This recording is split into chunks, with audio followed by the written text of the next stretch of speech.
How's it going, people? Welcome back to the channel and welcome back to the Fourever Arsenal podcast, a very special Fourever Arsenal podcast. It's the first time we're all in the studio together doing the Fourever Arsenal podcast since actually the fundraiser for the earthquakes in Turkey and Syria. That was the last time we actually done all four of us in-house. And as you can see, all four of us are in-house. To my right, James. To my left, Jordan. Far left, Lee Judges. I sent Lee the link in time today, so he is here. I was first one here.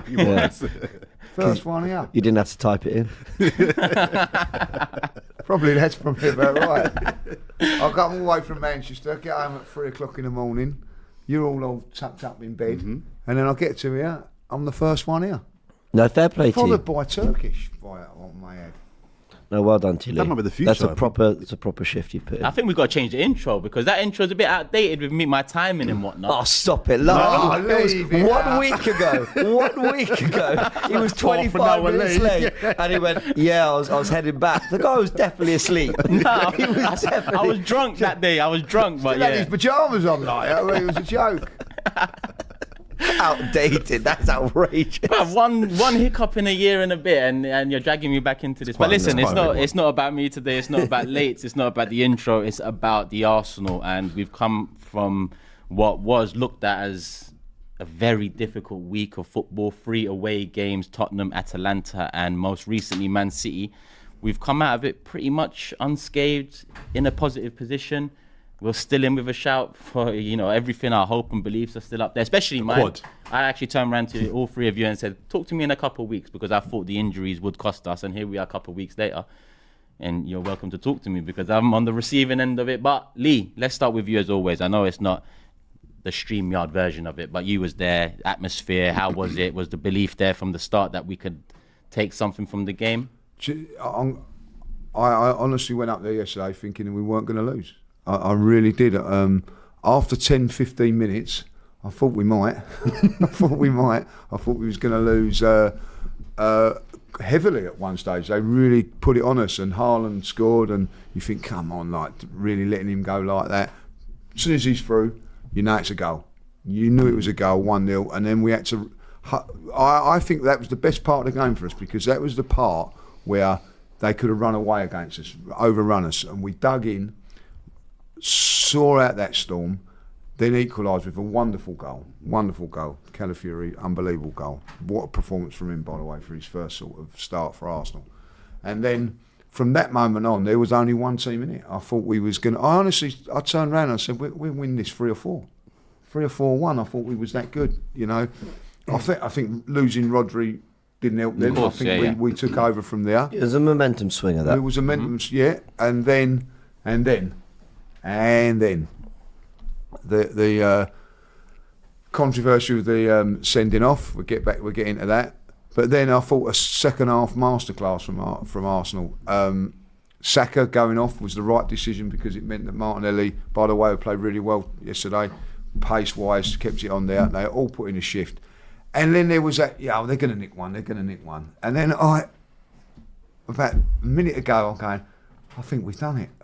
Just when I thought we'd done it, they scored. We just slightly switched off, if you have a look at it from the corner. Yeah. And you need to ride your luck a little bit in those games there. Another game that deflects and whatever, but it went straight to Stones, and I think he hit actually into Raya, didn't he? And it went in. But, and then the City fans who slagged us off last season for celebrating the draw, I thought like they'd won their 5th trophy, you know what I mean? And don't kid yourselves that they were just celebrating the last minute goal, because as soon as that whistle finished, they were still celebrating, the ones that remained, because there were a few that went. But I'll say it now, like, even though we didn't win it, I'm still proud of the performance. I'm really... Can I ask you a question, Lee? And I'm going to put it to all of you. Are you more or less confident after yesterday that we could win the league? Me more. Much more. Oh yeah, I think there was a change yesterday, a shift yesterday. Yeah. When you've got Manchester City players whinging and moaning about what we've been doing and whatever, and their fans saying, you've parked the bus twice, covering up their indeficiencies because they couldn't break us down until like the last minute with 11 men the season before and 10 men this season. The game was there for us. I think if we'd have won it, it would have been a massive swing. Massive. Even though we didn't get it over the line, the win, and we've come out with a draw, in the circumstances, and some were wondering, is that psychologically damaging that you were so close to what would have been a massive win for us, we didn't get it done. My prediction was we'd finish second. It's changed my opinion so much. I think we're going to win the league. I saw a team yesterday that looked like the best team in the league to me. Do you know what? They did. I really do think that. I agree with that. I think if we was 2-1 up with 11 men and they'd have scored in the last minute, and we played like that the whole half, I would have been down about it. You know what I mean? Yeah. But it was the circumstances of what it was. As someone turned around and said, when they scored, at least we're not losing. If they'd scored that 5 minutes before that, we could have still lost that game. We lost it 3-2. We still went there and got something out of the game, despite the controversies, despite whatever. And I think at the end of the day, when they're whinging and moaning, you've done something. Yeah, 100%. Jordan, you said more to James's question. I agree, but let's bring you in. I'm still not in the camp that I think we'll win the league, but James's question was, do we feel more confident in the league now? And I'm definitely feel more confident. Before we get to the game, I've just got to say Turkish fan cam's my new favourite. Before we get back to the game, can we just implore everybody once again to please check out the watch-alongs? The AFTV ones are dope as well, so you guys are amazing too. But I was at work watching the watch-along, and then this morning I saw Turkish's fan cam. I stopped watching you three's fan cam and I joined the podcast. I wanted to hear your opinions on the pod rather than on the fan cams. But Turkish does this thing where he puts himself in the second person. So he does this thing where he's making a point, and then he distracts himself, and he goes on a tangent, and then he brings it back, and he's like, yeah, Turkish wouldn't do this, and the old Turkish wouldn't do that, but Turkish would do this. And I'm like, you're Turkish, bro. Like, it's hilarious. And the Henny is definitely flowing. It's on tap. It's on tap. It's hilarious. So first of all, love. That is great viewing, great content. And the boys were great as well. It's different watching it with the ops though. When you watch football with totally, the Arsenal family, you're all in unison with the emotions. When you're watching with the ops, you see how they were celebrating. Yeah. Bro, it's cool. It's cool. I love it. So that's the first thing. On the game, we'll dissect and get into the individual points next, I'm sure. But just overall, I'm proud of this football team. I did think it would be a draw. I was confident we'd get something out of that game. I didn't think we had enough up top to beat them. I like Kai Havertz, does a lot of good things. I still don't think our front three are, we used the word scary a few weeks ago. I don't think they're killers in the way that Liverpool's are and City's are. But I thought we'd get something from the match. I loved how we conducted ourselves. I think we should dedicate a section later on to Mikel Arteta. I think we've got to save a little bit for him because I think he was brilliant. Yes, he got everything right pretty much. But overall, I thought we deserved at least a point. I thought the boys dug in well. Defensive masterclass to a degree. I understand we conceded 2 goals, but the context I think it is a masterclass. They didn't look like scoring. They didn't look like scoring. No. And what's even more happy for me to kind of make that point is that at no point could I see a goal coming. It got to a point where I'm like, they're not scoring. They're getting comfy. They're not scoring today. And okay, they scored in the end. If you play for long enough, you're going to get a goal. But I think my overall thoughts are, I'm really proud of the game. To your point, I couldn't work out if it was a case of, am I despondent because it might be the last chance we get to beat a Pep Guardiola team at home because he may leave this summer. And I want to beat Pep Guardiola at the ETIHAD. I wanted that. I really wanted that. And that could be a chance gone. 4 games without a loss to Pep. It's dope. It's dope. I actually want to ask whilst you continue, ask the live chat, who throughout Pep's reign has gone 4 games unbeaten against him in a row? That's Spurs might have. Maybe, yeah. Spurs but it's a few. It's a handful. Yeah, and I imagine Klopp did at some point. 4 in a row, Klopp. I think there were so many draws between them in the years where they were battling it out. And in the Champions League, yeah. Yeah, okay. I think there probably was between them. But your wider point is right. It's... Look, with every draw as well that you mentioned, the Community Shield, they wouldn't have cared much, City, but it would have been a bit like, it's annoying because look at them in happy. Yeah. Then we lose, then we win at the Emirates. Then we draw in the 0-0 where we frustrated them. They wanted to beat us yesterday badly. Look at that start. I thought for the first 20 minutes, and we were talking about it off-airly, I thought they were really good, Man City. They were electric, they were physical, they were aggressive.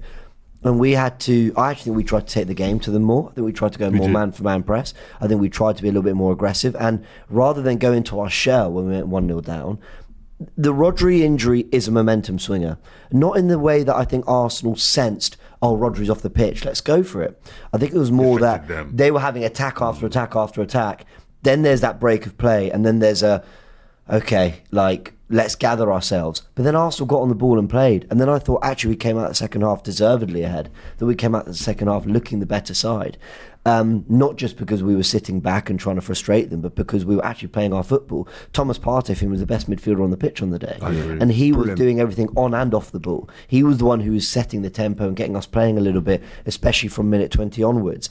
And I just think that the reason they came out flying was because they knew we were going to be stubborn and difficult to break down, and it would really get under their skin that they didn't beat us. I know, you talk about the Man City fans ultimately being happy with the draw at the end of it, but I think looking at the comments from some of the City players, Bernardo Silva, and looking at how that game ended, by the way, the Premier League needed this, let's say that as well. I think it really bothers them that they couldn't beat us again. And yes, we haven't beaten them and they can use that against us. But neither side is happy, and that's good. And I think the wider context as well about the journey of the evolution of Arsenal is important too. I go back to the game and it still burns me. It was 4 years ago at the Emirates when Rodri, ironically enough, scored the late goal. I thought that was the first time we'd played City and we were better than them. We should have won that game. Yeah. We did not. I think that was a game where Gabriel got sent off and Xhaka gave a penalty away all the way around. That was it. But we were the better. That was the first time in maybe a decade I could say we are better than Manchester City, and that burns me. That really, really burns me. To come to this point now, whereby Rodri is still a key player in their team, we're saying actually we should have won that game at their gaff. That shows the evolution of this Arsenal football team, and also the week. Let's put this game in the context of the whole week. You mentioned Thomas Partey. He's played 3 games in a week. We didn't think he could do that. We didn't think he could do that, and he didn't. I think for me, he was the best midfielder on the pitch as well. Don't forget, before the 3 games in a week, he played 90 minutes for Ghana the week before. Right. So now that might be an anomaly. Maybe we've got the best out of him, but he's played a lot of football, and we didn't think he could. So it's been a really difficult week where you come out of it and you think to yourself, all right, we're gutted at how it ended in terms of the goal. But actually, a win at Spurs, a good point at Atalanta, and what should have been 3 points at the Etihad, we've already got ticked off Aston Villa. I don't want to go too early on this one, guys, but I saw a tweet this morning. I'm copying it. This is not my thoughts. If we can get a win at Anfield, Invincibles 2.0. It's on. Game week 5. It's on. Yeah, I mean, it's on. I'm happy to say we'll win the league. Is that too early?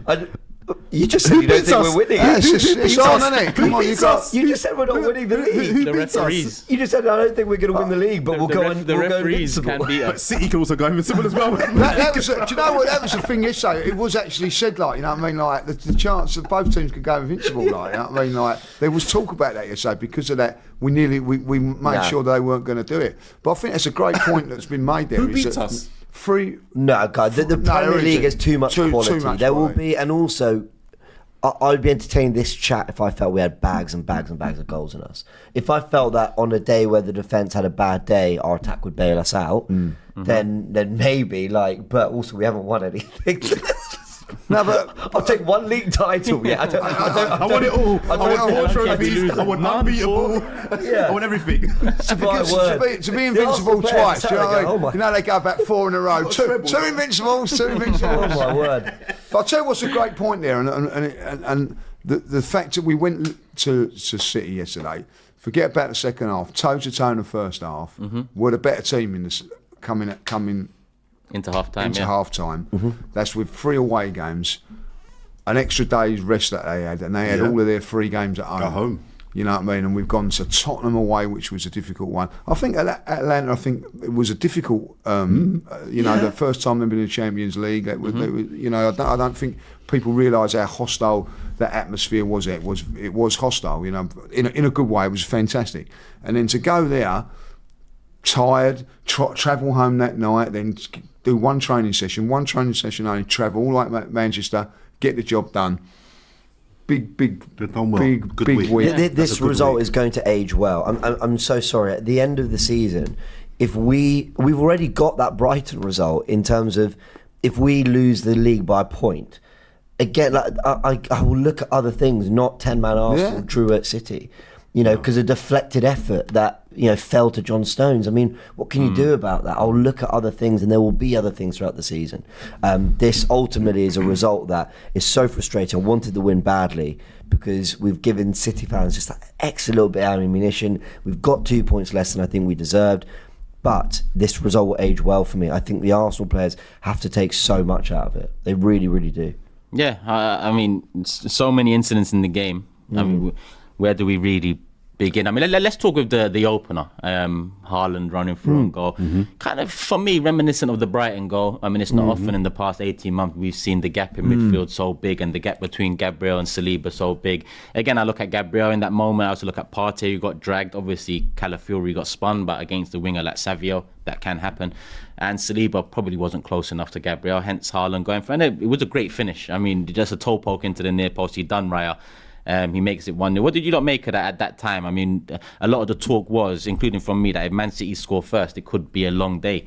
Lee, let me go back to you. You was in the ground, going 1-0 down. What was the feeling like? Did it feel like we're going to get back into this? Because at that stage, I think we had yet to put, we had yet to get any sort of stranglehold in the game. So they scored 1-0 and they was pretty much dominating the first however long. I'm going to say, when you're thinking like, don't let Harland be free like that in the first 10 minutes. It's not a good start, and we're panicking. We're thinking like, I want people around me going, we could get stuffed here 3 or 4. It could happen, but I think that's where we showed our mettle. We had to dig in really, like, and I don't know if it come across on the TV. We didn't panic. No. The actual do you remember like when we lost to him like the time before 4-1, when it was going through, we panicked a little bit and everything like that. And I also have to say, I know that they're reluctant to compliment us in any sort of way because that's Man City and that's whatever, like, but I have to compliment the way that they pressed us in that first 10 minutes as well. If you actually watch it, the way they did it was, I think, wow. First 20 minutes was the most impressive City were all game. Really I actually predicted as much. We were on the watch along, and when doing score predictions, I said, well, I actually think we're going to go down to an early goal because I can just see it being. If you're playing against a side that your recent history with them has been, we've struggled to break them down, then the kind of best counter to that is just be on them from the start, force errors before they settle into the game, because once Arsenal settle into a shape, it's really difficult to break them down. My voice has still gone a little bit from yesterday. So I'm not surprised by the fast start. I thought they were really good. Savinho looked really great, and he was up against Calafiori, and it looked like a guy saying, this is your debut, you might be a bit nervy, so let me stick it on you. But every Arsenal player responded. Every Arsenal player kind of came through it. We were going more man for man. We were trying to be a little bit more aggressive in our press. We were trying to stop them higher up the pitch, but we couldn't really do it. And they picked us off in that one moment. But we responded. We came through that. We did, and so you have to give City credit for that. I thought that some of what they'd done was they sort of thought, right, we're gonna push you into right down the corner, and it's going to be Gabriel the one that we're going to target, because out of all of those players, he's still a very, very good player, but the others are a little bit more comfortable on the ball than him, if I'll be really honest. And they'd done that, and we couldn't get out, and we're thinking, God, this is going to be a long, long time. And then I think it was 10 or 15, 20 minutes into the game, we got the ball, and Thomas Partey broke the lines. I don't know if you remember it, but he broke the lines, and we was in on them, and all of a sudden they then went and retreated a little bit, like. So that key moment when Thomas Partey broke the lines and we got out 1-2, got it out to Saka on the right, and then we was doing it at will.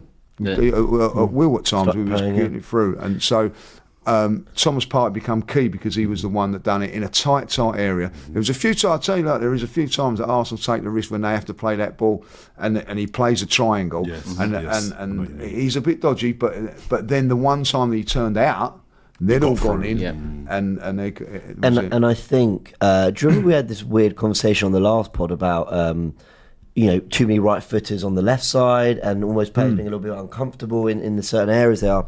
And maybe people thought we were overdoing a little bit, or maybe I was. I think I was making the point more than most. But if you look at this game, Arteta did tweak a few things.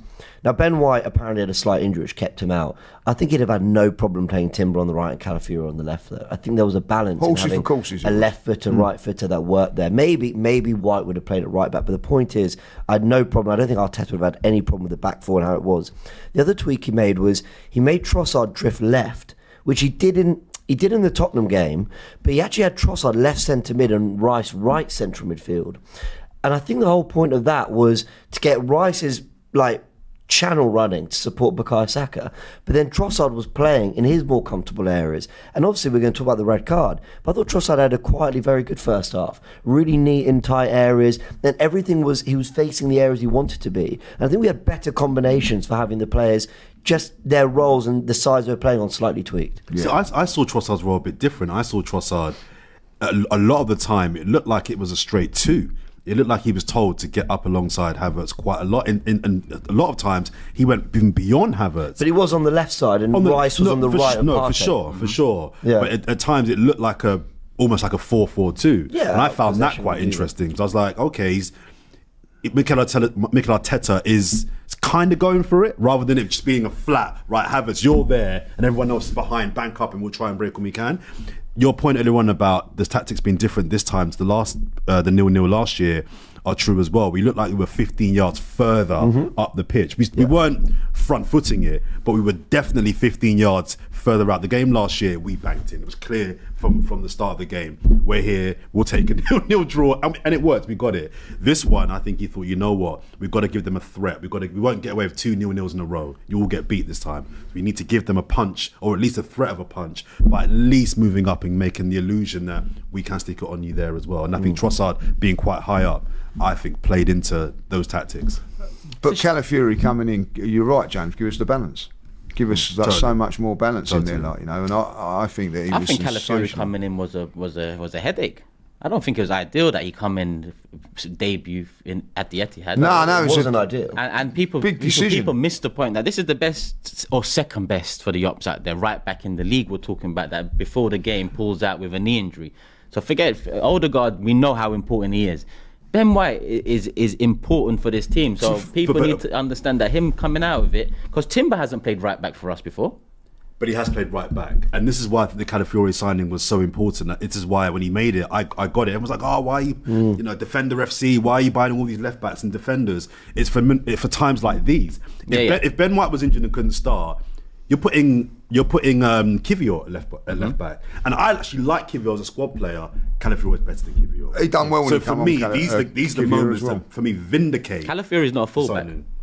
He's not. He played good. He played good, but he got spun a few times by Savio. Same way Sane. Kivior had a great few months from January last year in the team. Come up against Bayern Munich, and Sane had his way with him. Calafiori is a centre back. So he done very well in that position, but there was moments, that's where they was getting the success from, because Savio would draw him out and then spin him. But you see what Calafiori did do a few times that first half he played. There was space, I'll drive into it. There's a 1-2, I'll go for it. 100%. He's a really brave player, and I think Kivior actually doesn't really lack much in terms of talent or physical profile. What he lacks is actually a bravery to go, I can do it. Let's get to his finish, because I mean, a few people tried to claim it was a cross, but I mean, there was no doubt wonder about strike. He even runs away before it's going in, because he feels, when you hit the ball sweet, you could tell that was a shot. I don't know if it's a shot or a cross, but he was running away. If you watch it, I don't care. It's one of those ones where a bit like, maybe it was a back post punt, maybe you saw the keeper. I don't know. It's unbelievable. Ray wouldn't save it. It's the side footed technique. Yeah. You know that like around 2010, a lot of free kick takers, whether it be Frank Lampard, Drogba, Ronaldo, whoever, they were attempting that more like flat-footed effort that's kind of unpredictable with ball movement. I'm not saying it's exactly like that, but there was a little back lift and there was just side-footed, just almost punched it into... It was a Messi finish. And I'm not comparing Calafiori to Messi, but Messi banged that in over the years many times. Comments are going to go mad here now, careful. I'm not We're going invincible with Messi at left back. What a team. What a team. I don't know how many other players have scored similar goals, but I've seen Messi do that at least 3 times in his career. Obviously, this looked a lot more awkward because he's a defender, but I mean, that curling out and then off the post inside, he knew exactly what he was doing. No, of course he did. And I think it helped Martinelli as well, by the way. I think Martinelli had a decent game, particularly first half. He was fantastic. He was good, but I think the one thing Mikel Arteta I thought got wrong was I thought it was correct to keep him on rather than Saka. You needed that raw pace as an outlet, but he didn't use it. So for me, if you keep Martinelli, I would have been tempted to kind of almost cheat and say, Martinelli, stay on the halfway line. Just stay on because by doing that, you're going to draw two of their players back. Yeah, but we're 2-1 up. We're 2-1 up. We ain't got to do that. No, true. I just didn't think he deployed Martinelli in the way that I thought got the best out of him. Martinelli was basically an auxiliary left back, and I get why 10 men, but I think if he'd have said to him just to cheat a little bit more, we might have had a little bit more of a threat when we took guys, we had a big debate. We had a big debate about Martinelli on the last pod, and I'm coming in feeling a bit vindicated on this one. Look at the work rate. Look at what he gave us. He's a big game player. But we didn't disagree with that. I think in terms of quality, all right, he got an assist, but it's one of those assists that's like not really an assist, is it? Yeah, no, I'm taking it. If I'm Martinelli, I'm taking it. I'm taking it for him. It's an assist, but he's passable for you. No, but James, right? We wanted more in the attacking front, but you're right. We always knew the work rate was attacking, and he was integral because I thought we'd move on to Martinelli second half because I think Martinelli. You know, he was great in the first half, 100%. But in the second half, he was one of our best players, in my opinion. But he didn't do anything that we don't see from him normally anyway. Attacking-wise, he did nothing yesterday. No. But he did things that... I don't think he did nothing. What did he do? I didn't know. Oh, assist. I'm not putting a lovely cross in the first 10 minutes. He attacked Walker, put in a cross. I thought he was. I did feel he had the better Walker in the game, to be fair. I think we're conflating his defensive performance, which was brilliant. Did a job for the team. He was brilliant defensively. He had a good wingers display. Like in terms of 11 men and as a winger, when we had the ball, I don't remember him doing anything particularly special. Now, no one did. None of our attacking players were great attacking wise, but let's not try and make out like he had a great game because he didn't. He did a job for the team. He had a great game. He did have a great game. Sorry? He did have a great game. The job he put for the team is him having a great game. Like basically left back. Based off of his defensive discipline, right? We get that from every week. That's not new. Yeah, but we don't get that from other wingers in the league every week. It's special. We're chatting about him. Yeah. While we're praising him for the thing that he does do well every single week. He didn't do anything particularly different or new or great yesterday. But I'm the one who praises that every week. Like others will talk, well, he didn't do this. And I'm going, yeah, but look at what he did do. So when I'm seeing that in this game, I'm going, he went above and beyond again. Like this guy, but beyond gives us beyond what you normally get from wingers across Europe in terms of defensive contribution and work rate and commitment to the cause. Like this guy is relentless in his fight and hunger to win for us. But can you beat your man and get a cross in as well? He did and we scored. Well, he got an assist, which we've agreed is a generous assist. I'm just making the point. If he whipped that to the back, I think we should be praising him for he had a good game because he beat Walker 3 or 4 times. He put one in, Trossard put it wide. Or put it over. Yeah, he did. You're right. He picked out Trossard. He did. Trossard put it over the bar. I think we're slightly clutching. I thought he was really good in the context of what he. The hell of the live comments saying. I'm just saying in the context of what he had to do. He did what he had to do. But you said you would have started him in this game as well, didn't you? You did say that. I did. I think you're both right though. It's just how you perceive the work rate element of a winger. You know, obviously, I'm with you in a sense where if it's not Man City, you expect more attacking gains from the winger. But against Man City, if you put in that sort of a job, you're one of the best players out there. I guess my question is, because not many wingers would do that. But then there's a balance. How much longer do we critique his performances and praise him for a great defensive display before it gets a little bit like? Let's start. I think he starts and he should score or he should get. If we draw 0-0, I'm not sitting there going, but what a tackle! Penalty area. Leicester, Southampton, Bournemouth. Those games change for him now. He has to contribute. But when you're going away to Tottenham, going away at Atlanta, and you're going away at Man City, maybe it ain't all about attacking. You have to ask him to do a job, and he's prepared to do that for the team. Sacrifice his stats and everything like that for the team, and he's a team player. And there's a lot of players and a lot of attacking players that won't do that. Or that think they're doing it. That's the point. It's not just, I'm working hard, I'm trying hard. Martinelli's success in this particular role isn't just, I'm trying really hard, look how much I want it. It's up there as well. It's good. It's tactical understanding. It's understanding exactly where to be, when to be there, what to do. Do you drop and make it a 6 and a 3? Do you make it a 5 and a 4? Tracking Walker as you're going outside, inside. It is not just, I'm really trying hard, because other players can try really hard. It's brilliant beyond that. It's got a good foundation, but Jordan's right. He needs to improve the attacking side, because I haven't seen many teams win a league with a winger that gets praised more for his defensive side. Basically, it's Dirk Coit, isn't it? We're saying things like Dirk, great work ethic, up and down, doubles up. Can I get some goals, please? Can I get some goals? Let's go to the Gabby, I've got you, mate. I've got you. Let's go to the second goal. Obviously, we take the lead, Gabriel. And to be honest with you, like for like corner with one, he probably should have buried a few minutes before that. That was the easier one.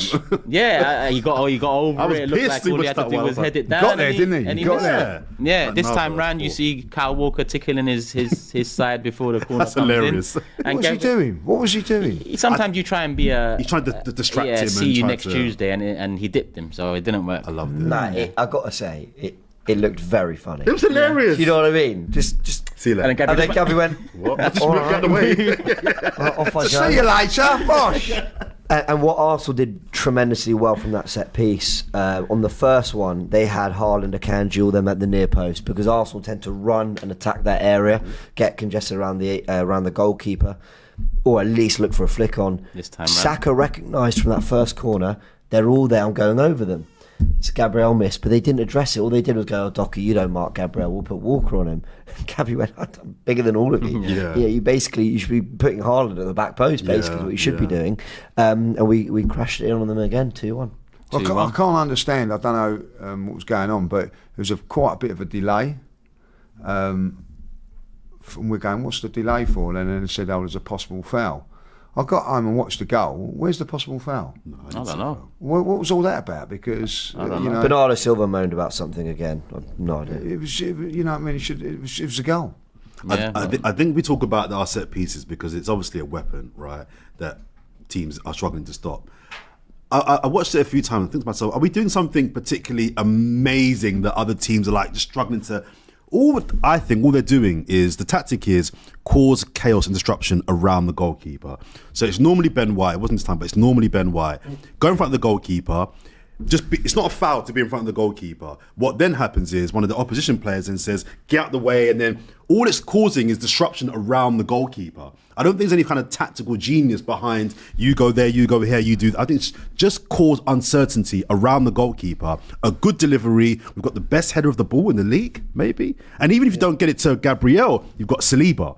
You've got White. You've got other players that are 6'3" plus. Yeah. Just cause uncertainty and panic in that area. A good delivery, you're going to get more chances than not, sort of thing. So I don't think there's anything genius behind what we're doing. I just think the genius is just cause panic. Yeah, we're playing off our strengths now. Because I do think even the goal, I think the work of the players in and around the 6-yard box was to, like you said, cause nuisance, cause mayhem. But essentially, it's for Gabriel to come in and take advantage of the mayhem in there by having a run up, seeing it, beat your player. And I think it's become a thing now. I think we're gonna start seeing Gabriel marked a bit closer moving forward, but then maybe Saliba's the one that gets. Well, how do you stop a running player like that? But and we block teams as well with the power that he's got. But there's a sense. I don't know if you sense it, but even at the Etihad yesterday, as soon as whenever we got a corner, there was a sense of panic. Not panic from their fans, but there was the silence. There was a silence from them. They thought, oh no, it's a corner, like, you know. And I think at the end of it, they're thinking, oh, like, if you get 3 or 4 corners, they're going to get one. One's going to go in. Yeah. You know, so it's a weapon. How many we scored this season? I think only 3. Gabby's got 3, isn't he? I thought it was 2. Gabriel's got 2, no? Did he get one against maybe it's 2, Wolves? maybe it's 2. We didn't. It wasn't a set piece against Villa. It wasn't against Brighton. It wasn't against Wolves. Okay, 2. Yeah, I think it's 2. But what's more encouraging is that even though it might only be 2 goals, there's 2 against Leon in the Emirates Cup. Oh yeah. Even though it's only 2 goals, what's more encouraging is that it could have been 5. Do you know what I mean? It's not like it's just 2 from 2 chances. We're creating lots of goal scoring chances from corners where we don't get you the first time, we'll get you the second time. Do you know, which is what happens. So that's what's more encouraging. We're creating genuine goal scoring chances from set pieces. And then, it's not Man City that got involved. It's the referee that got involved after going 2-1 up. Man City's best player. Firstly, it was about a minute after normal injury time was given, if I'm not mistaken. I've got no complaints. No, I've got no complaints with the time on any of it. I do on the second one. Rodri was down for a bit. I think what was the injury time? The second half, I think 7 minutes. I don't know where that came from, but the first half there was a lot of stoppage and Rodri twice. Yeah. But listen, Trossard, another one. I think people know my fault. Jordan, let's start with you on it because you tend to be the I'm just controversial one. Not even me saying that. Not even controversial. I'm just not going to absolve Trossard of responsibility. And I think as a fan base, by pushing the narrative that there's at worst an agenda against Arsenal Football Club, or at best, we're not getting the rub of the green, I just think it absolves players of the facts that we all agree, and the players must know, the standard of refereeing is not good. So why are you giving referees an opportunity to do stupid things? Why are you, a dog when barks? You know he's corrupt and cheat, you cannot. I wouldn't go that far, but when they're incompetent, I'll say that when they're arguably incompetent, why is Trossard, after Rice got done over 2 weeks ago, doing the same thing? Now I hear the counter argument that look what Doku did. Again, I'm going to sound like I'm a Man City fan, but I'm not. At least with the Doku one, if I'm being kind here, he's kicking the ball in the direction where the free kick's got to be taken. So they could argue, well, that's where the free kick's got to be taken from anyway. So I'm giving the ball back to where I'm not delaying time. In fact, if anything, I'm speeding time up by kicking the ball back that way. Maybe it's just like reach, but I'm just saying. Well, it's a shit pass for a ball then, because Rice was the complete other side. Well, no, but where the free kick's been taken from, I'm saying at least it's kicked in that direction. He kicked it the wrong way. Rice, it was meant to be taken. So then I think Timber had to pick it up and give it back to Rice to take it in the right area. Well, I think the point I'm making, defence could be that he's not time wasting. He's not time wasting by doing what he's done. So could Trossard though. Because there's 3 seconds. You booed it quite far, I mentioned this. I think I mentioned this on my match review or somewhere yesterday. When you're playing sports, so even if you're playing cards or something and something doesn't go your way or something goes your way, there's 3, 4, 5 seconds. I don't know how many seconds you attribute to it, but you kind of lose sense. That's the best way for me to put it. In tennis, how many times have you seen a tennis player just smash the racket on the floor? Imagine a referee telling my red card, game done. Because there's a moment of emotion. So 3 seconds after that, or it wasn't even 3 seconds, it was like 1 point something seconds after the referee. 0.8 it was. Yeah, 0.8 even. 0.8 of a second. And he's kicked. No, they said it today. And he's kicked the ball away. 0.8. He found that. I might be thinking he's waiting to go to half time. He hasn't heard the whistle, or even if he heard the whistle, he's still in the motion of kicking it away. I'm sorry, you cannot. Peter Schmeichel said it as well. Many people have said it. Michael Richards said it last time. You can't be ruining games off the back of this, because I thought the game was ruined. I thought we'd go on to lose it, but essentially, even though we took the draw from it, it was still ruined because that was our chance to go. Like Lee said, I didn't think we were going to lose that game from being 2-1 up with 11 and 11. I thought we were going to go on to win it. I often hear the line, referees, he ruined the game. It's not the referee's job to make sure the game's not ruined. Wasn't it? And I know what you're going to say. I know before you come back, I know what you're going to say, but this idea the referee's job is to keep an entertaining game or keep players. It's not his job to keep 22 players on the pitch. It's his job to enforce the law.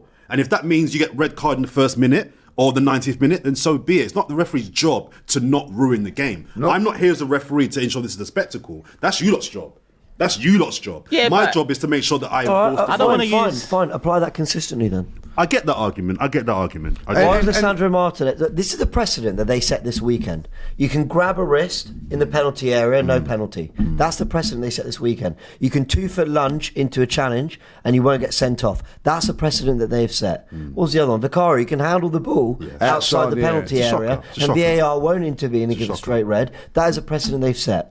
What you can't do is in less than a second, because I've had a few people say he booted the ball clear. He didn't. You can see on the Sky cameras, he's looked to Martinelli. It's a quick glance where Martinelli is, and he's hit it into the space to counter-attack. Everyone knows when you're trying to attack a team on the counter, you hit the ball into space. That's what he's done, and the minute he's done it, he's turned around to react to the whistle in less than a second. Now, in a perfect world, we can say, on the whistle, like dogs, you hear the whistle, stop.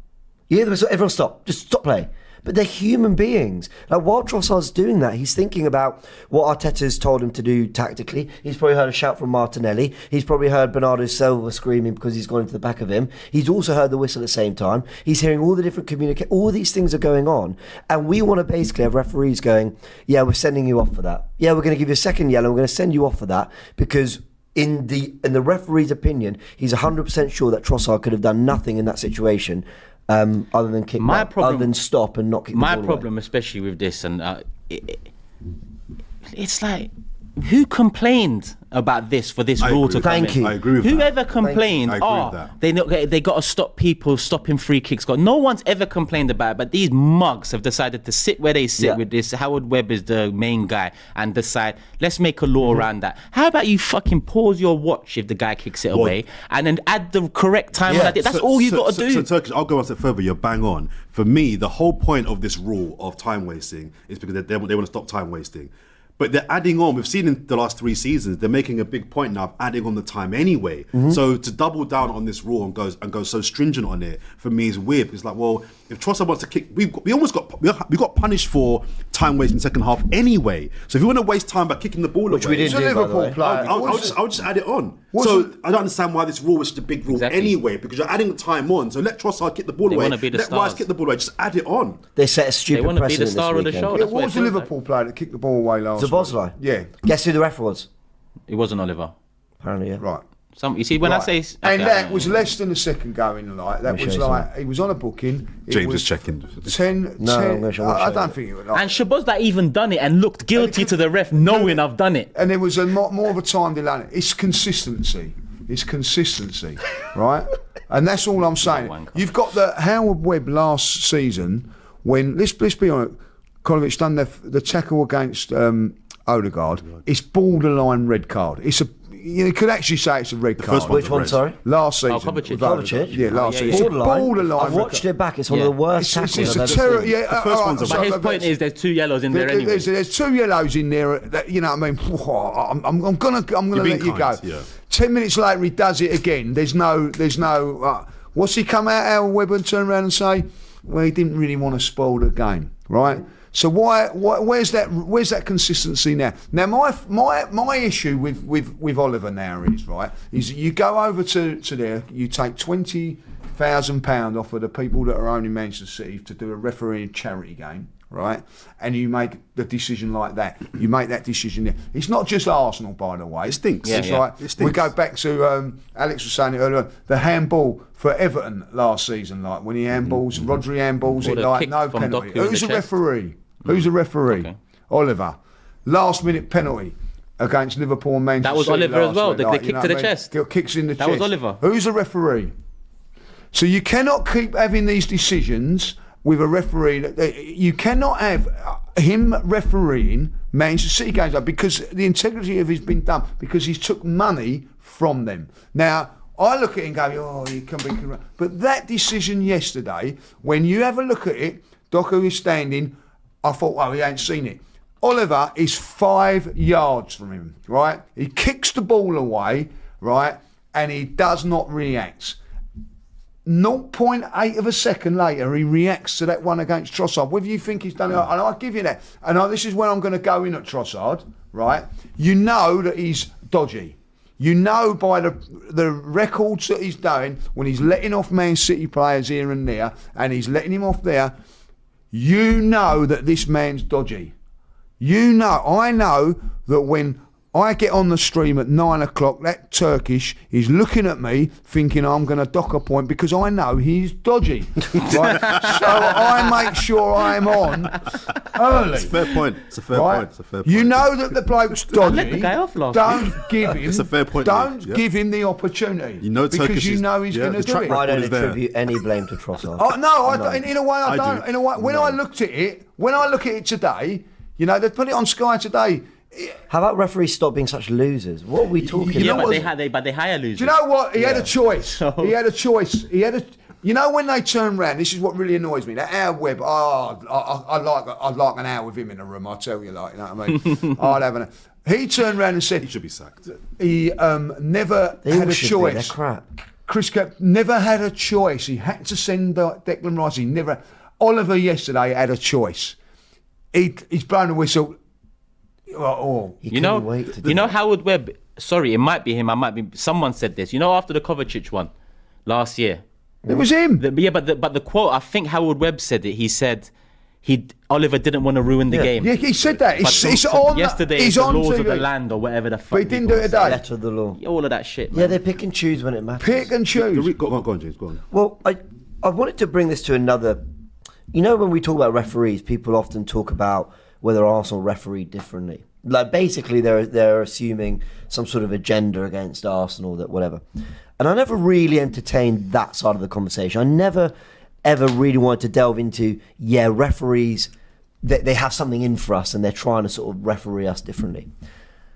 So I'm going to say this in a very particular way. I don't think we are refereed differently, as in present tense. I think there's an agenda. But I do think we have, in the past, been refereed differently. And what I mean by that is, there are decisions, I'll be very pedantic, but let me explain what I mean. There are decisions that have gone against us that I've never seen in Premier League history and that I've never seen since. The Martinelli double yellow against Wolves. Who's the referee? Michael Oliver. I have never, ever seen that red card in my life, and I've never seen it since. The Declan Rice and this Trossard one, I'd never seen it before, and I'm probably not going to see it since. And when they had the chance to do it to Szoboszlai, they didn't. The Ivan Toney one, remember the Ivan Toney goal against Brentford? They forgot to draw the lines. Oh, yeah. I've never seen them ever forget to draw the lines. And then you had the Tomiyasu one. Do you remember? Havertz was time wasting. When he gives the ball to Tomiyasu, he booked Tomiyasu for time wasting because it's a team yellow card, but it's the guy who had the ball who collects it, not Havertz, who's actually time wasting from the throw. I've never ever seen these decisions for any other team. Now, I don't think it's agenda driven, but I definitely think we have been on like an incredibly unfortunate side of these almost referees wanting to get a bit clever and instate sort of the, what's the word? They wanted to implement the letter of the law in a way that is so technical that has like never applied to anyone else before, because common sense has overridden those decisions. But with Arsenal, they want to get very particular about it, and I do think we have a right to feel aggrieved about a lot of it. 100%. Go on. I just want to say, Jordan, that's quite a list, isn't it? Don't you think? Don't you think that's quite a case study I'll of come decisions? back on that. James, there's a thing about it, right? Yeah, I'm going to go back to the Spurs game with Vicario, right? Yeah, the referee had a decision, right? But he chose not to see it. If I give that, I might have to send him off. I might have to do this, so I let it go, right? There's never that reluctance with us. There's never, it's black. Well, no, you've got to do it. I don't know if Vicario was a sending off. I'll be honest, I don't know if it was, but there's a decision to be made. So, I won't give it. There was one time in the game against, I think it was the Brighton game. There was a bad tackle right at the end. The referee went half time. They've got a choice, but they don't do it against us. And I'm sorry, that decision there, Oliver, is no need. I say no need. When you've let off a player a year ago in the same fixture, you come to it there. I can let that go. I mean, the Michael Oliver rap sheet don't look good, right? It doesn't look good. It stinks, right? But to your point about the idea that there have been decisions that are unique, have uniquely gone against us in the past. Again, a lot of those red cards you just flagged there, I agree in the sense that a lot of them I don't think were red cards.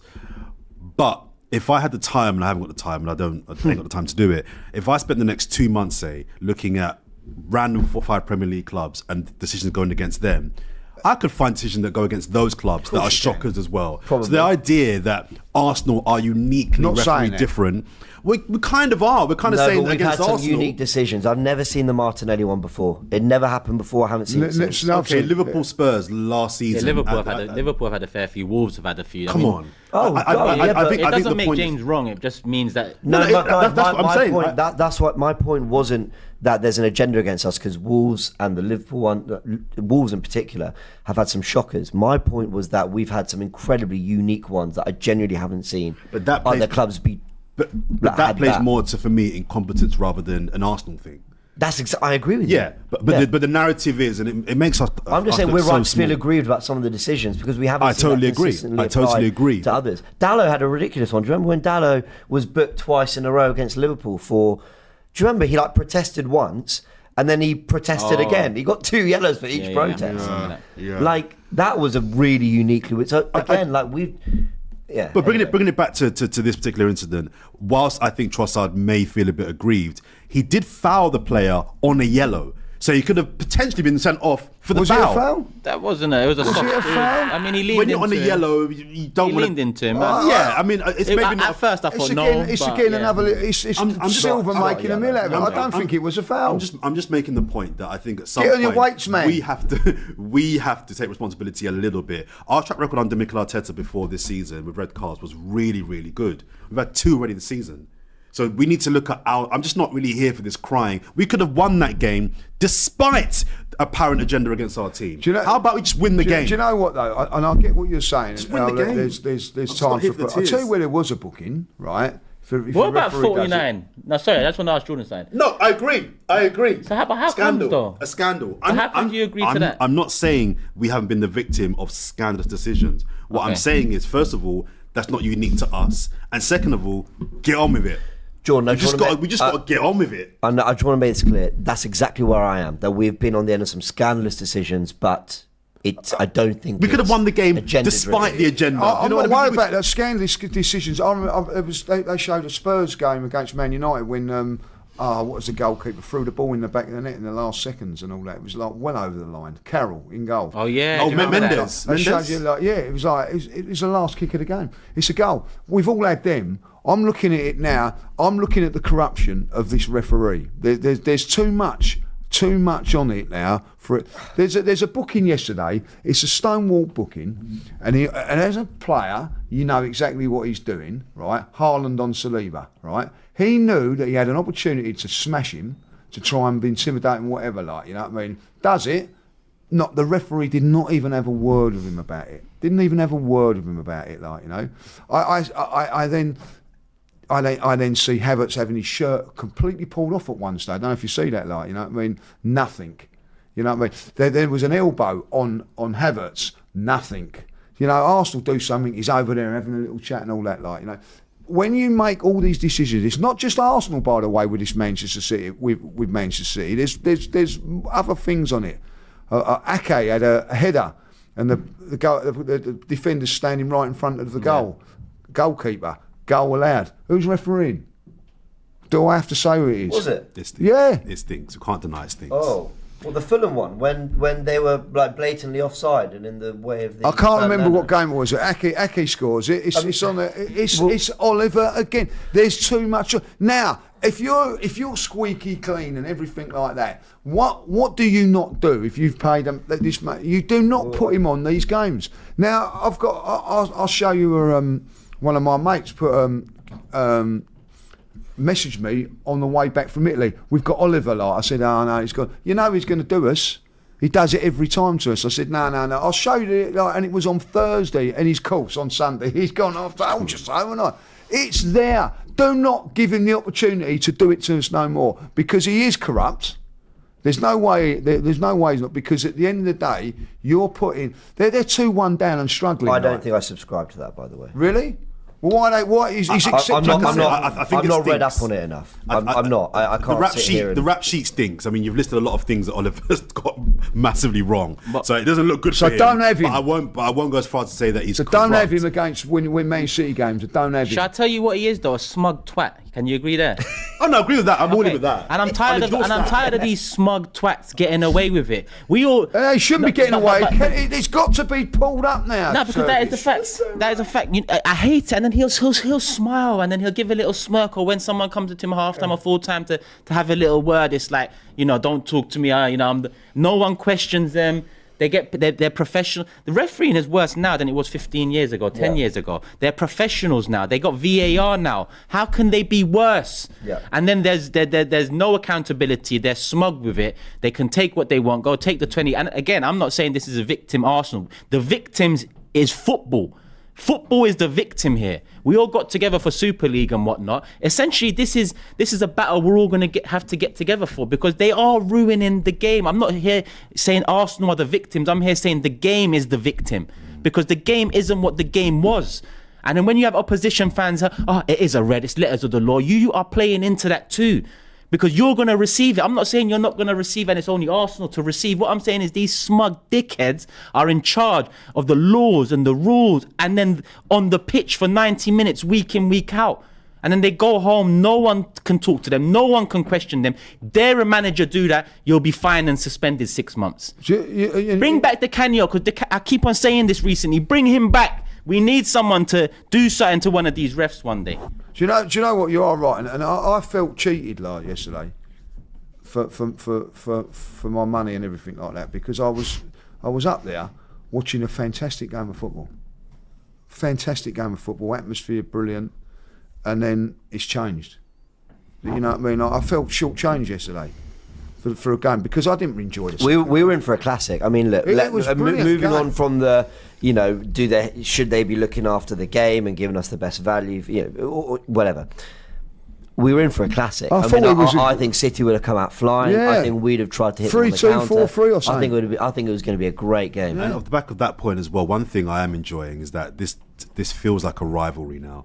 Yes. A couple of times it went off on the benches. It feels like the whole Pep, Arteta, the loving thing. It feels like it's different now. This means more. A couple other things I want to mention as well. Saka captaining, I think it was his first time he's ever captained Arsenal club. That was a great moment for him. Sad that he got flogged at half time, but needs still must. And on Saka, we've said that about a month ago. What I love about Saka is he wasn't good in that first half, but yet he's still done something significant. Mm-hmm. He wasn't good in that first half, but even when he's poor, he still puts up something. I think he's got an assist in all 5 of the opening Premier League games. I think he has. I'll tell you what, though, I thought he did all right in that first. That lovely little. I'll tell you what, it was a lovely thing. He teased. There was a part of the game when he teased about 2 of them, and Declan Rice come bombing down the right hand side, and he put him in. And it was.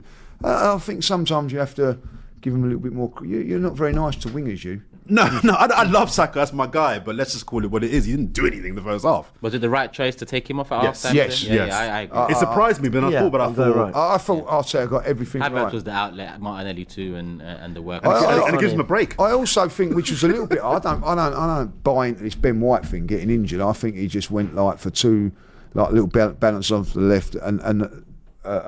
He said it after. In your face defender. He said it after though. He said I didn't want to bring him on. He said Ben will never tell you he's not fit. He said so. I thought like you. I thought maybe it's tactical, but the fact he said that after, I think. Yeah. So, but and I will say that if he was injured, he come on and put in bloody good performance. Can we also just put a couple other myths to bed that City fans are talking about, Bernardo Silva's talked about, and I think we need to just put this to bed. Some City fans saying that Arsenal players were feigning injury.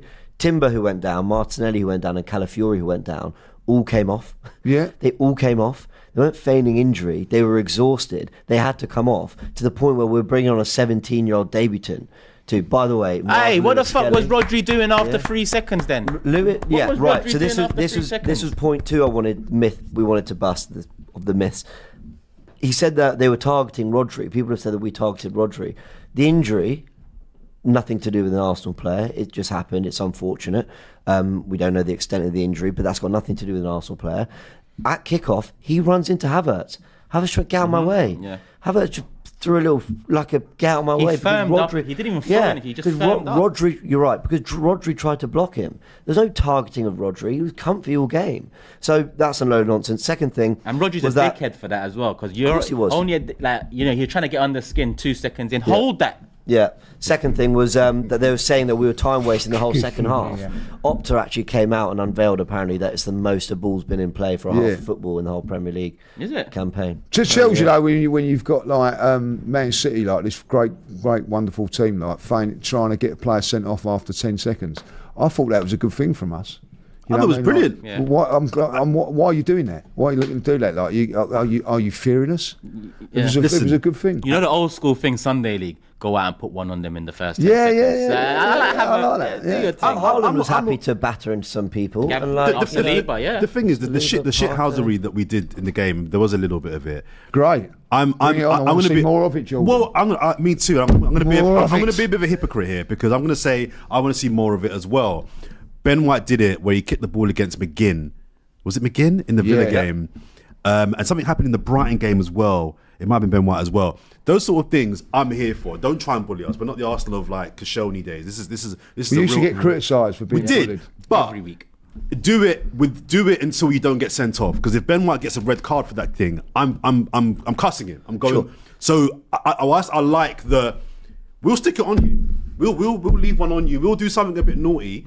We'll do that within reason until it crosses the line and it ends up Jordan, hurting us. you see what Michael Oliver did brilliantly in that game, the Villa game?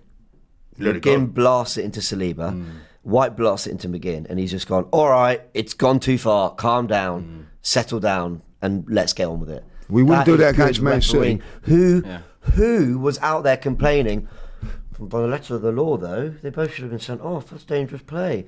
Oh no, no one was having that conversation. But this is the reason. No one. They were all going, well done. But this is the you reason, recognised it. You settled it down. We got on. So this is the reason why when people say I want to see common sense, I kind of like say to myself, be careful what you wish for, because in that instance you would say that was common sense, right?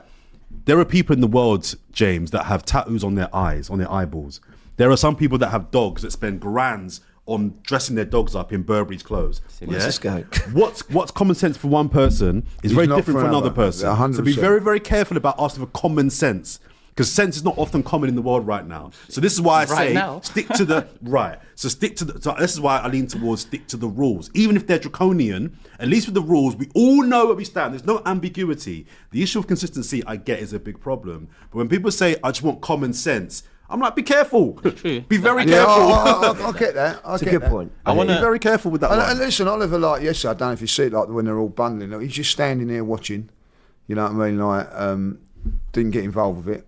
You know, so. But I think that's quite good refereeing, because you're keeping an eye. Yeah. But look, City, and this is why I don't go so far with the criticism. City will have their complaints about him calling Walker over with the first goal, which is nonsense.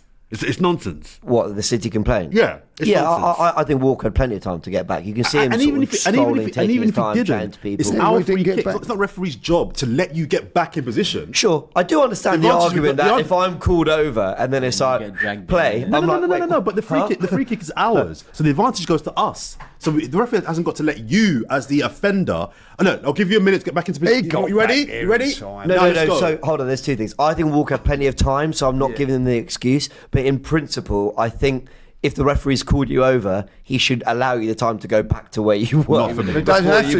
He doesn't have to. No, but come on, that's just like... Not for me. No, I'm with James. The advantage is with Arsenal. We would have moaned about that. Guys, I'd be furious if our right back was like, yo, come over here to the centre circle, I want to talk to you. Right, chat done, the play. Ball ran. I'd be like, what? I'll tell you what was good. Over a talking to. And a big up to the physio.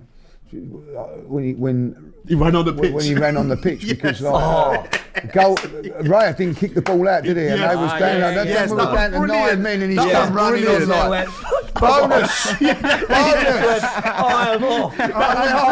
Bonus. You're right. Dark arts. He made Michael Oliver go. It was genius. But they send me off to do whatever you want, Oliver. You horrible bastard. Don't worry about it. All the myths we'd busted, that I understand why City fans would be like, what the hell is he doing? It was genius. Yeah. Genius. And actually, there's a second thing, and I tweeted about this morning on my way in. I don't know if you guys noticed. I saw a picture. Jorginho was out on that touchline. And you might all think I'm doing too much. But he's doing his coaching badges, Jorginho.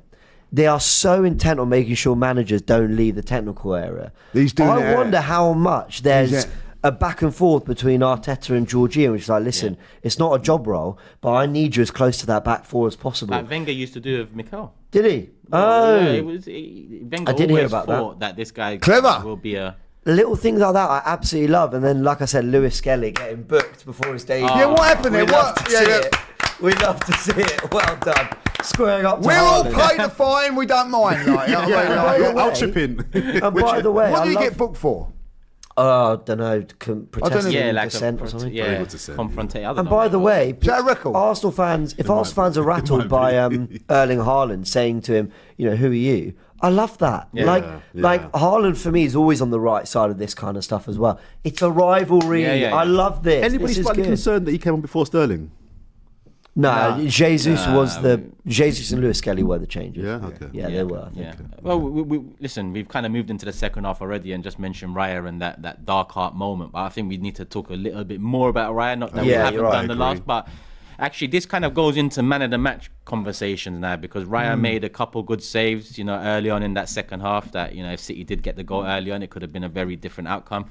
Who was man of the match? Then you have Gabriel. Gabriel's got a knack. Gabriel's got a knack for me of making a mistake or a lapse, but making up for it either that same game or the week after. He's been doing it for years now, and I think Gabriel, in with a shout, Timber. Now I've seen stats saying he didn't complete a pass. It wasn't one of those games for Timber and Havertz either. But Timber again was a beast. Who was your man of the match? Partey was mine. Yeah. Partey, yeah, that's a good shout. It's Partey or Raya for me. Yeah, I think Raya, man, because that low save from Harland, not only the save low, but he had to get it across through the bodies. I think I would lean towards Partey just because I think the ground he covered after Thursday as well, and after being on the yellow card as well, I'd probably give it to Partey. But Raya for me is a close second, because the thing I love about Raya is, and in this game it was evident more so than any other, he makes great saves that are like, what the hell, you've done a good job there. But he also does this thing where he relieves pressure by just doing the simple things. So things like corners. In the 88th minute where you're thinking, oh, here we go. Comes out. He just down. And those things for me are just as valuable as the double save against Villa. Just knowing you've got a goalkeeper that in moments of pressure, when the ball comes in, I'm grabbing it to relieve all pressure. You haven't got to worry, guys. I've got this. And that for me is so valuable. So I would lean towards Partey, but honourable shout to David Raya. Just doing the simple things. The one from Walker, I haven't seen it. I haven't seen the game. It looked like it swerved a little bit. Like he had Walker had a shot. He got that away from Gardner. Oh, yeah. Like that. But for me, I think I'm going to just he done everything I expected him to do yesterday. With Thomas Partey, I don't know about you guys, but going up there, we were saying, probably going to play Jorginho after such a poor performance against Atalanta. It was a poor performance for him, and can he do it free?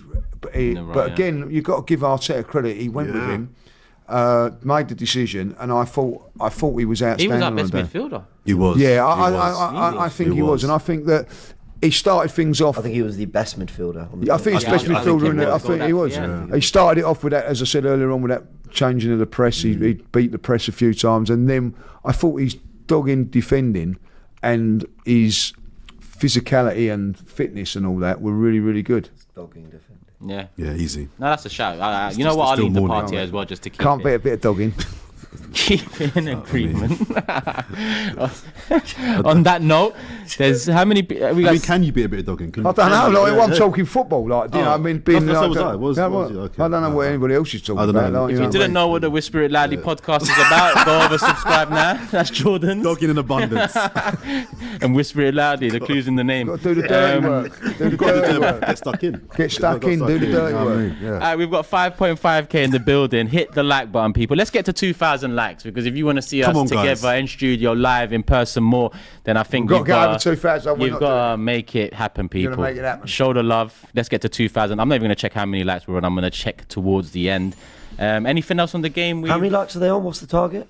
They need to get to 2,000. We've got 5.8k in the building, so it should happen real soon. It should happen right now. I think we should talk about Mikel. I was going to say in terms of the game done by Mikel. Yeah. I just think what he done yesterday. Everything right. Everything he got everything right. Team selection, substitutions, tactics.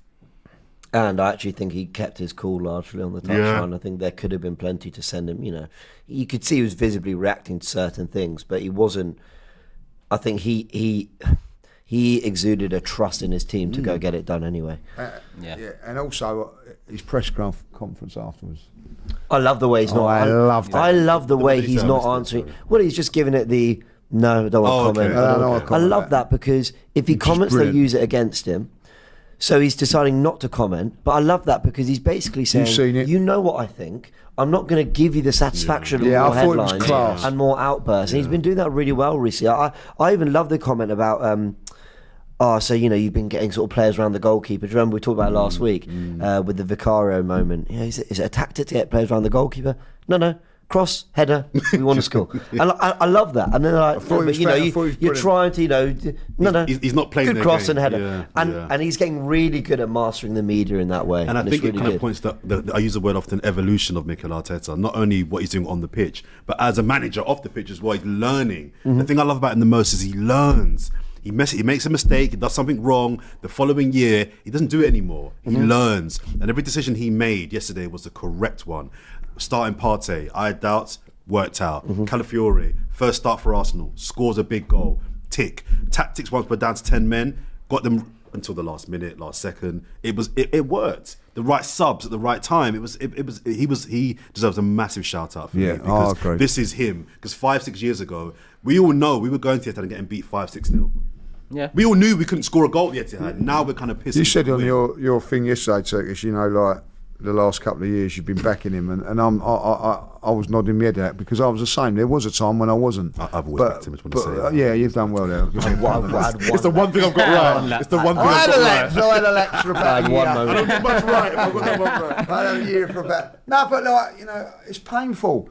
It's painful losing games week in, week out, and particularly at home as well and all that lot. But he has got me going to the Etihad yesterday thinking, we ain't going to lose. And it's so good. I mean, hearing rivals talk about how it's Stoke City and Pulis and all this. I love it. I love it because we in my life since the Adams era, we haven't had a defensive unit. And to best even that era, this defensive unit is it's different. It's special in a different way to that era. Yeah. But I've waited so long because it is the foundation of success. Having a good defense is the foundation of success. And if you can switch it up game by game, people talk, going to Etihad defending. Real Madrid done that. Who are anyone else to Real Madrid for anyone to say go and win at the Etihad? One of the biggest things that he's given me as a fan is that I've been very, very fortunate to go to away games, right?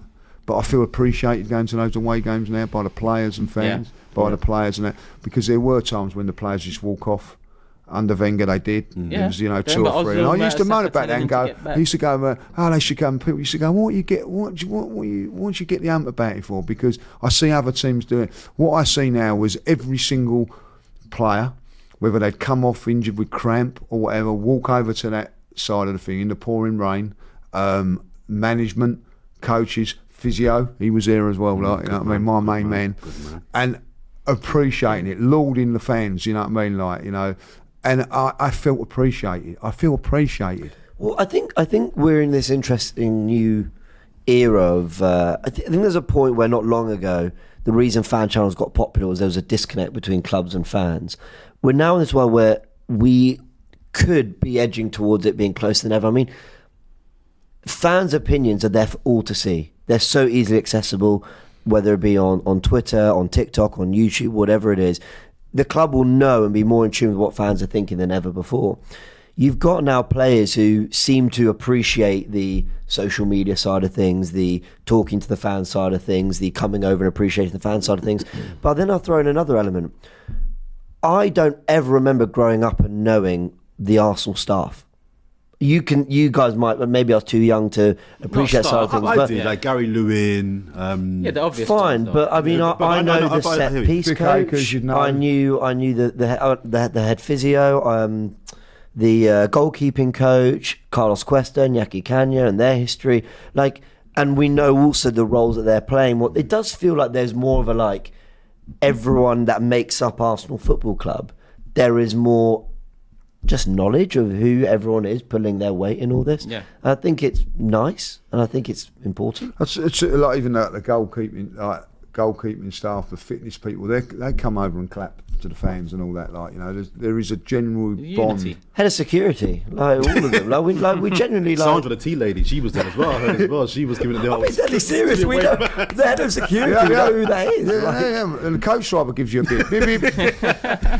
I know you've got to move on, but just on the title race, just kind of to wrap for me, I think we're being very nice about Arteta and the club, but I do think that he's got to win something for this to mean something, and us not to be Spurs. But 2 points dropped. Well, I don't think it is 2 points dropped, but I do think that we've got to go on and win. We've got to win something now, otherwise we will be the Spurs. And I just think on the Rodri thing as well, I'm not doing my online physio presentation here, but it wouldn't stun me if we don't see Rodri again this season. And if that is true, that could be a massive title pendulum swinger in our direction, because I'm trying to work out, who's more important to Man City, Rodri or Harland?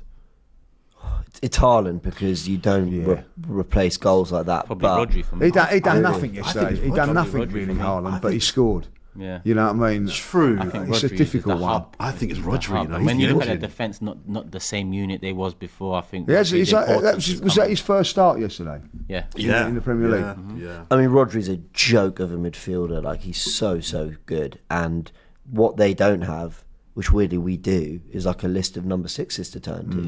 You know, we could put Not as good Marino, as you, mate. Jorginho, or Rice in there in the absence of a Partey. But It's our number 10 issue yeah, for them. In the yeah, six. it's a very good point. So now it's going to be one of Kovacic or Gundogan, and that does make them a bit more gettable. If you look at Kovacic, Gundogan, and Bernardo Silva, for all their talent on the ball, unquestionable, you felt like I can run through that midfield. And do you know, and another big plus point all about this, about a title and all that, is that we've shown they're not as good as what everybody thinks they are. So other teams now, don't be as frightened as they win. They win a lot of games before it's even kicked. The ball's been kicked. But Brentford went there and could have been different. You know what I mean? Arsenal, I think, would have gone on and won that game there. Like, you know, they can be got at. They can be got at, and they're not as. I actually watched it at Man City yesterday. And they are a great team and all that, but I think even in my head, I think that they're better than what they really are. City fans have every right with what they've achieved over the last, in Pep Guardiola's era, to feel so confident about their team and what they can do. They have every right because they've been winning, win after win after win, trophy after trophy after trophy. But I think if they're being also honest with themselves, reflecting on the last week, a game that was far too close when it comes to the Brentford game, where they weren't as in control as they would have wanted to have been. Inter Milan. A draw in the Champions League to Inter Milan, and now this draw. I think they'll reflect on it as 3 home games, and actually not a great deal of good work done there. No. They've not come out of this great. If the Rodri injury as well and all that, you know, De Bruyne couldn't miss the game because of an injury. That's now 2nd season in a row, but we'll see obviously how long that is. Yes, they have every right to back their team, and I get it. I'd be the same, but it's not been a good week for them. Do you know what? We've just got to make sure that the 2-point gap doesn't increase before the game at the Emirates. That was why yesterday was so important. Yes, if we can get to the Emirates game with a deficit of no more than 2 points, I'll fancy But going back to what James just said, a lot of football is won off the pitch and what you've done and what you do and the aura, funnily enough. It is, yeah. You know, how many times in that Highbury league, Jordan, did we see the team lining up? And you knew the team were coming up against us. They didn't feel good about today. They knew that City have had that aura about them for years now, and now And they've earned that. They've earned results might etch away and cause other teams now to have more hope, belief, go at it. But listen, we've got about 12 minutes left. I want to put a pause on the super chats because I've got more than enough to get through now. I forgot about this. And if Sorry, guys. Sorry, we're chatting amongst ourselves here. That's why I'm here, man. That's why I'm here. If you've got anything else to add, comment-wise, super chat-wise, obviously DR Weekend Roundup is going live at 12:30, so you can save it for that. But I've screenshotted most of them, or all of them, that have come through so far, and I'm going to work backwards. So let's start with Pratamesh saying 5 minutes after City scored, all I could hear was the away end singing Saka's name. So proud of the team for turning around the game in the first half, and for the fans for helping the team. Proper away fans, man. Big up. Ibby, as always, so excited for Skelly and Ranieri starting on Wednesday. 10 games before the next international break. Bolton at home, Leicester at home, PSG at home, Southampton at home, Bournemouth away, Shakhtar at home, Liverpool at home, Newcastle away, Inter away, Chelsea away. Is that our run? We've got a load of home games. Okay. Yeah, we've got October international break, those after Southampton. Fantastic run of home games, which hopefully we could build some momentum on. But just, sorry, super quickly, they mentioned Miles Lewis-Skelly there. Someone said they reckon the yellow card before he came on is the reason Arteta brought him on. He looked at it and went, I love it. You're on. Yeah. Sterling, just brilliant. On your cam. Someone said that he told Raya to sit down. Who? That's why he got the card on the side. He's the one that told Raya to get on the floor. Well, if that's true, Waste time. I don't know. If that's I don't true, know. if that's Maybe true, I Arteta love it. passed the message, he ran round and... He's going to the top, man. Jorginho told him to do it. Like, you know what I mean? Like, listen, that's great. Yeah. It's gone up with my estimations. He could have just chucked on Jorginho left back just to, you know. Well, yeah. He's got faith in them, hasn't he? He's got faith in these kids. I love it. I love that. Zest Whisper says, too much tribalism to ever see fans come together against the refs. People would rather laugh at rivals than see past their bias at bad decisions. Yep. I agree. James says, we are pissed off about a draw at City when we're down to 10 for 45 minutes. City celebrating a draw against 10 men. This team is now a different beast. It is. And James, that's your first super chat, so love for that. Apparently not allowed to celebrate draws. Yeah, well, we will talk. Couple here from Dial Square says, everyone is ref different to City. That's undeniable. For him says, commentary said ref gave the second yellow for kicking the ball away, not the collision with the City player. That's twice now in 3 weeks. Marcos says, Lewis Skelly's yellow as well. Have you ever seen that? Well, we don't really know the... Oh, look, I've seen players get booked on. Yeah, I've seen. I don't know if they've ever... He must maybe go down as the only one that's never made a Premier League, appearance. And got booked. That, what a record. I'd be proud of that, Lewis. Be proud. Be proud. We're proud of him. We're proud of you. Be proud of it. Suj says, hit the likes, people. Also, let's be respectful and value different people's perspectives, even if they don't align with your views. Love for the love. Yeah. Agreed. Lai says, if Raya gets sent off this season for 2 yellows for time wasting, which never happens to goalkeepers, would you believe in the agenda? That's a fair point. The goalkeeper department, that's where the time wasting stuff probably centered. I've never seen that before. 40 side says, Calafiori looks a real player and so comfortable on the ball. Do you think he's better than Timber and Zinchenko on the ball? Timber looks good on the ball. Timber does look. I think he's probably better than Timber on the ball. You think? Yeah, I do like. I think Timber's more of the aggressive defender. I think it's the opposite. I think Calafiori is like the better centre back defender, whereas Timber with the ball at his feet, he looks comfortable. I lean towards Timber. I think Timber's better on the ball, but I think Calafiori at left back, being left-footed, looks more natural there. Maybe, but I tell you what, I've got big admiration for Timber. Like, come back from that injury, and be like he has been for the 4 or 5 games that he has. Big up to him. Immense, immense. You rarely see powerhouse. Yeah, CA knows better. Says, Jordan, your logic is faulty. PGMOL's explanation for not sending off Kovacic last year was that the ref did not want to ruin the game. Yeah, Lee mentioned that as well. Kartikeya says, the law penalises delaying a restart, not just kicking the ball away. Silva was rolling on the ground, so it wasn't going to delay the restart anyway, which is interesting. So true. So it's actually not the letter of the law or whatever people No, but hang on. But if their player is down, but one of their teammates spots an opportunity to kind of do a quick free kick, they're not going to stop. So if it's Arsenal and we've got, I don't know, Odegaard on the floor, but we've got a chance to kind of score a goal from a quick free kick, we're going to take advantage of that. So just because the player's down doesn't mean that you don't... The law was brought in for people going, you're clearly trying to play and I'm going to delay it. And that it was to go, come on, that's petty, that's a yellow card, you're not allowed to do that. Trossard wasn't doing that. No, exactly that. Rizwan says, Martinelli was the best forward yesterday and should have had 2 assists. We conceded when he came off for Jesus, who caused the unnecessary corner. I can't remember about Jesus conceding them. I thought Jesus' cameo was good. He was winning the ball off Bernardo Silva loads, and he did fine, guys. What we haven't done is actually criticise Arsenal for not getting out quick enough, in my opinion, on that equaliser. I do actually think if I've got one tiny little bit of criticism throughout the game, just get out of it. As we got to that final minute, there was a lot of congratulating Raya for catching the ball, fist bump when we cleared out for a corner. I'd rather just not sit. I get it, they're really close. Just switched off slightly. It felt like there was a little bit of switch off, and then when Kovacic had that, he's not miles from goal. I think he's in the penalty area and he's got loads of space. We didn't get there, but I get it's exhausting and it was the only time. It was the only time in the game. And it was still a deflection that led to Stone. All so those 3 games maybe, and the extra challenge. I get it. In a perfect world, yeah. But next one from PD saying, if we had won the game, I would have loved Big Gabby to move to Harland like Keown did against Van Nistelrooy at OT in the Invincible season. I love the battle they've got. It's great for the Premier League. I love it too. And I don't even mind that Harland threw the ball at his head. Gabriel's going to mind, so I know what Gabriel's going to be on next time. So do it at your own risk. It's all for me. It's when it gets in danger of actually when you're crossing the line, and I've seen footage of games from 20 years ago when players were they're out there to break each other's legs. Like that, you can't have that. The good old days, man. Do you think realistically, mentally, that's a good thing that he done that? Because why has he done it? Yeah, because they get into. He's under his skin. Yeah, 100%. You know what I mean? Like you've been done. You know what I mean? So you're just trying to Lost Boy here says, I know a minimum of 30 plus ball kicking time wasting situation this season. Only 3 cards were given, all of them to Arsenal. And Ibby adds, James, your point on the refereeing in the Villa game in comparison to yesterday is great.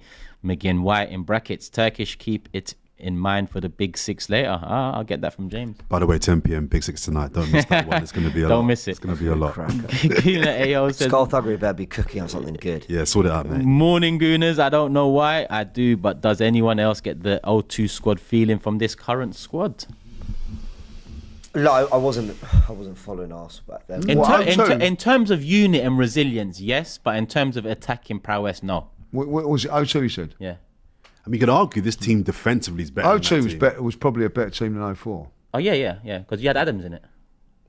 That's the difference. It was Adams and Sol rather than Colo and Sol.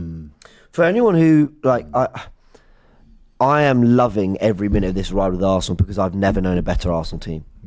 So for those who want to say to me like, no, but be serious. For those who want to say to me, yeah, but what have you won? Yeah, but what have you? Leave me with that, because this is the best my team have ever been, and they're only getting better, and I'm going to enjoy every minute of it, because when they do get it done, and they will, they're going to get some big things done. I'm sure of it. I'll know I enjoyed every bit of it, and I'm not just going to be watching the documentaries going, God, I can enjoy that now. Wasn't that great? Like, this is a proper. We are back. We are back. We're upsetting everybody, whether it be media or opposition fans. Do you see the difference in the narrative after the game? When we got a draw last year, it was, you should have done more to win it. When City nick a draw, it's our mentality. Yeah, Arsenal. They should have held on. It's footy, not soccer. Says, as disappointed as I was at full time, the one thing that is guaranteed from that game is at 11v11 for the first time under Mikel, I genuinely smelled fear from City. The City boys finally know the fear of the Arsenal. Hi, Ultra, hope you're well. Don't let rivals media gaslight us. We went to play first half man-to-man, aggressive press, forcing them long. After 20 minutes, we were better. Back the boys. Come on, bro. Joel says there was less than a second between the whistle and Trossard's kick, same as Van Persie. Remember what Webb said after Kovacic at the Emirates? We do. Savio says let the City players... Yeah, Van Persie, sorry. What, the Champions League one? Yeah. He's starting to... That was a shocker. He's starting to feel the agenda. I am actually. You know what? I mean, it's a disgrace. Savio says let the City players talk how much they want. When someone is talking smack about us, that is when we are doing something right. And Ibi adds, I've never seen a second half like that. Arteta in big games, he's cracked it. And to our Ghanaian uncle, I have to apologise. He can still turn it on. And Rhea mentions the Harland head, Gabriel head, VAR. It doesn't matter. Kurt says, watching from Australia, even if I could see how bad an inconsistency the refereeing is, it feels like the league is against us. Proud of the boys. And Suj says, big up the man, the myth Turkish, the tactician James, your favourite elder statesman Lee, and the guy who watches the movie and book club Jordan. Sorry, bro. So I was watching. I was watching this Harland clip. Sorry. So he's watching highlights on the show. What's going on? I was watching it as well. It wasn't just me. Sorry, I'm catching up. 2-2. I was 2-2 in the end. They scored. I thought it was 2-1. Sorry. Go again. I'm not going to go again. Oh, what was said? Sorry, what was said? No, he joked about what you just done there. So it worked perfectly. Sorry. Costa says, Costa, I hope I got that right, says, good morning, boys, all the way from Houston, Texas. Big up to all of you. This question is for Jordan. Did you think Calafiori goal was an amazing goal or just an okay goal?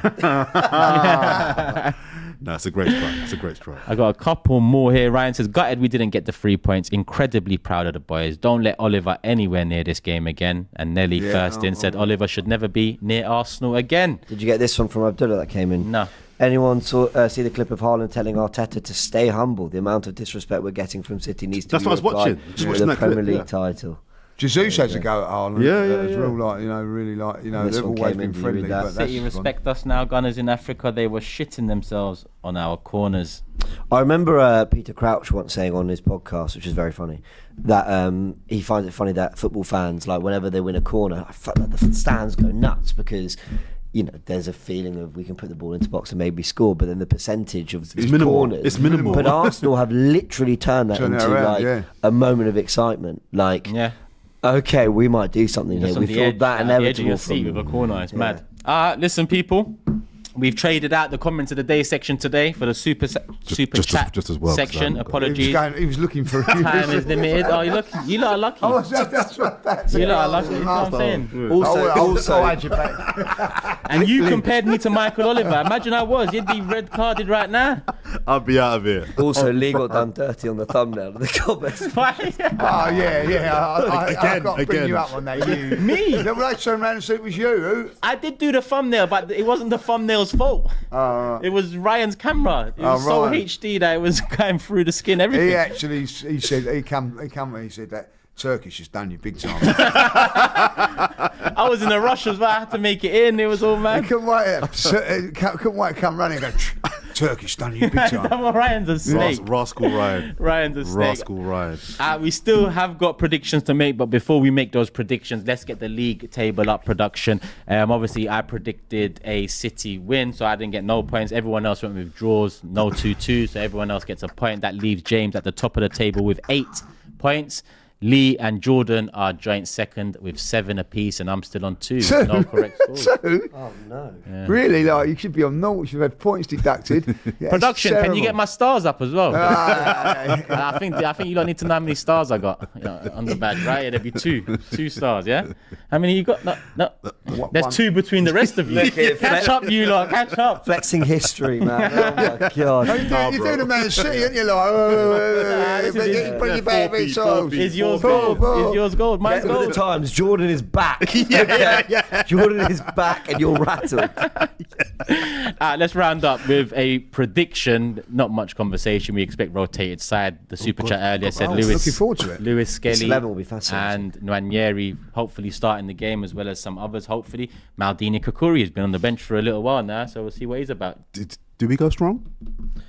Bolton. I don't think we take League the piss. Cup. Well, I'm not talking like our first 11, but do we go strongish? Well, Sterling to play, Jesus to play. I don't want to Lewis lose this Skelly, game. Jorginho. I want to win this cup. Heaven might Kivio. play. Is Trossard suspended for this Yes, one? yeah, he was Yeah. this one, Oh, so he's back for the. the Premier League one. Yeah, Oh, okay. So That's quite funny, that's isn't all it? right. Yeah. Go. Like, You're going to miss a game, I suppose. Bolton at home, not a bad one. Yeah. I think don't you want to rotate. see Arsenal take the piss. I'm excited to see this. Kivio get a game, we get a bit of But do you know what's Jesus should start. Sterling. Do you know what's funny? Back in the day, I don't rate the League Cup, but the League Cup was exciting back in the day because it's a chance to see the young players. Yeah, This yeah. season, Blood I'm talent. actually excited for Bolton because I want to see Nwaneri, Lewis Skelly. I want to even see Sterling start. I want to see a bit of change up, see what Maldini's all about. Salah, I'll see if he starts. Do you Yeah. want to hear something? Saka might start. You know. Why? Well, we didn't play the 45 against City. He's been subbed off a lot recently. I think it'll be. And there's poor, no man. one else who can play on that side, so you might just go Sterling, Jesus, Saka, and then take him off on the 60th minute. Good do. Get him some That football would in the be a legs poor again. call for me if he did.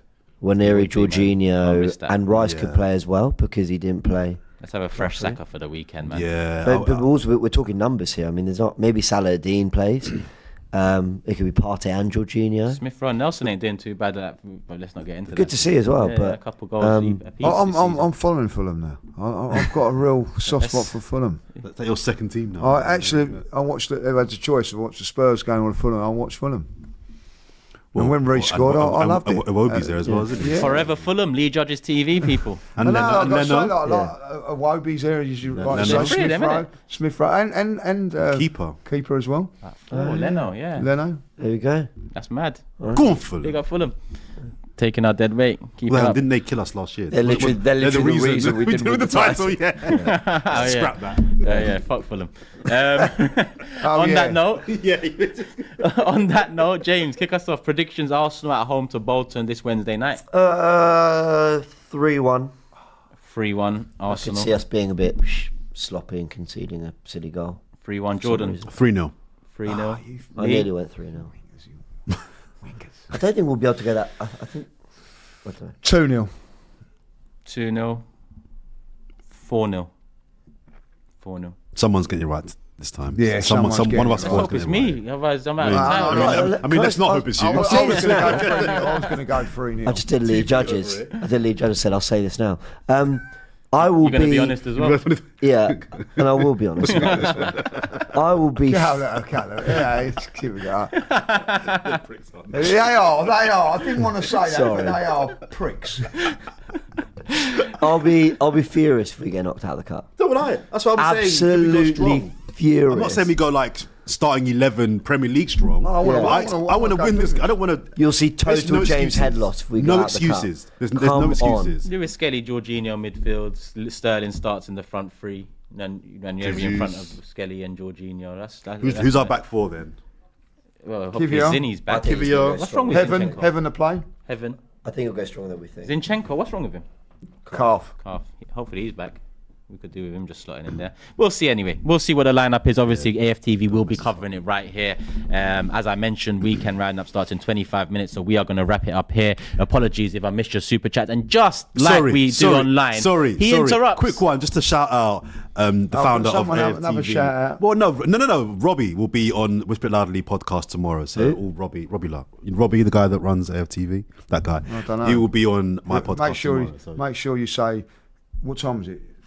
It'll be out 5 p.m. podcast. No, what time are you doing it? 9:30 in the morning. Yeah, we'll make sure you tell him 8:30 in the morning. Cool, deal. Always late. Just shout out to Robbie. Join us. Whisper It Loudly. There you go, people. Lee Judges TV, the Gooniverse, Turkish LD and the Big Six. Make sure you're subscribed here on AFTV. Love for the love. Hopefully you've enjoyed. Leave your comments for comments of the day. Next time, we'll be back after Bolton and just before the Leicester game this weekend. Yeah, Thursday. Yeah. Thursday, 8 a.m. Isn't it? What, forever? Yeah, I think so. I think you put it in. Yeah. Thursday, 8 a.m. We'll be back. Love for the love. Hit the like button. Make sure you subscribe. Go over to the DR Weekend Roundup in 24 minutes. Peace.